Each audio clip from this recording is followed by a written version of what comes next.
A lone stranger from the ocean. Is he the last survivor of the lost legendary Atlantis? Is he an extraterrestrial from a water planet? He has amnesia. What is his background? What will happen? How will it all develop? Enter a high-tech submarine, the Sea Quest, helping out the American military using his incredible Aquaman-ish powers. This is 1977, the one season with Patrick Duffy, the man from Atlantis.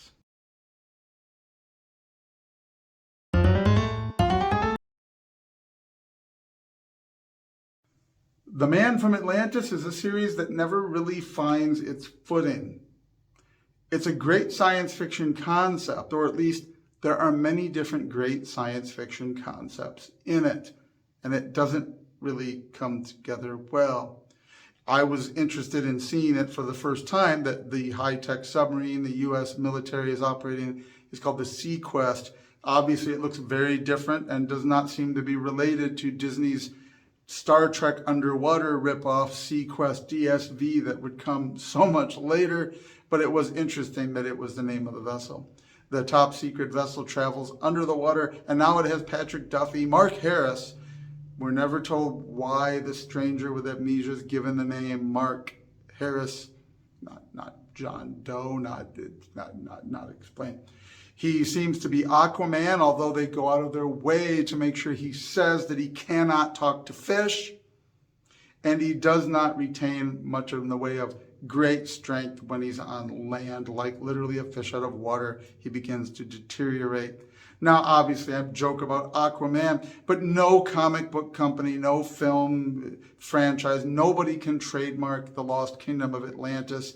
So it's kind of hard to not make comparisons between all the various Atlantean stories, whether it's Namor, Aquaman, the man from Atlantis with his gold trunks. How do you avoid this? But it's only one of the problems Man from Atlantis has. The other is Star Trek.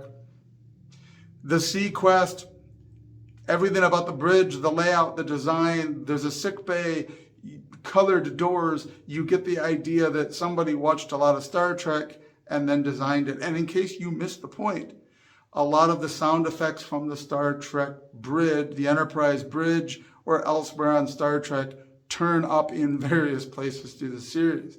Now, this will be the late 70s. Spider-Man was still doing this, I noted in a previous video, and you find it as late as the satellite in the movie Congo in the 90s. But I digress.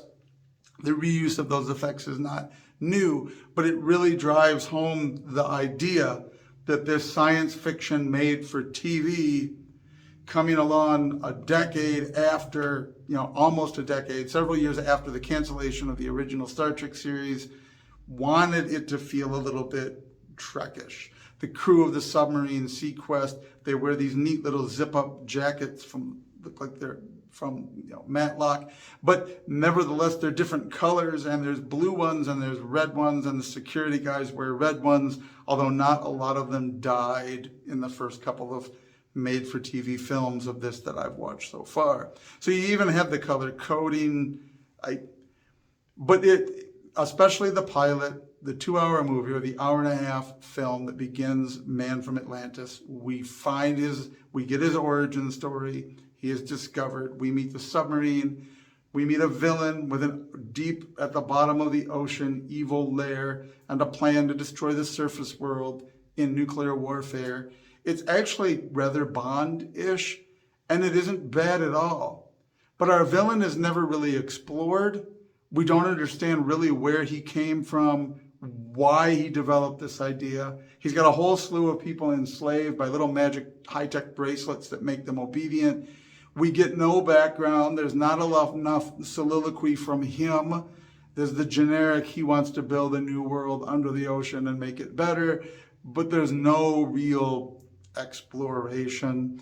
Our man from Atlantis, he does not at the beginning of the series have human-type emotions, which makes him seem rather Spock-like, but it also means that Patrick Duffy, in doing a very good job of playing that, comes across as wooden and unemotional because he's supposed to, and yet your protagonist, there's a reason why Spock was a sidekick, and that we looked forward to seeing him finally emote, but Kirk was the hero. Having the emotionless man from Atlantis be the action hero. And again, it's kind of painful. I watched the first two. You get people visiting from outer space. You have the science fiction element. All of them I watched could have been Star Trek episodes in one form or another. They're good science fiction concepts.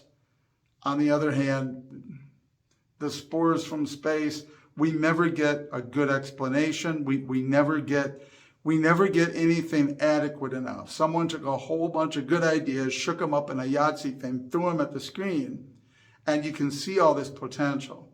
By the third one, I have to admit, it's painful to watch it in places because it just is, it's not up to the par of a Scooby-Doo cartoon of the same era. I mean, literally, those stories were better put together than the way this does not flow.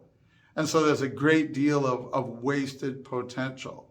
It's free on Tubi. You can find it if you haven't seen it. I had heard of it, but never saw it till the last few days. So much potential. Patrick Duffy, of course, will be on Dallas, one of my greatest favorite TV shows of all time, one of the best, in my opinion. Certainly, again, not his fault, not anyone in the cast's fault, just something about it doesn't quite work.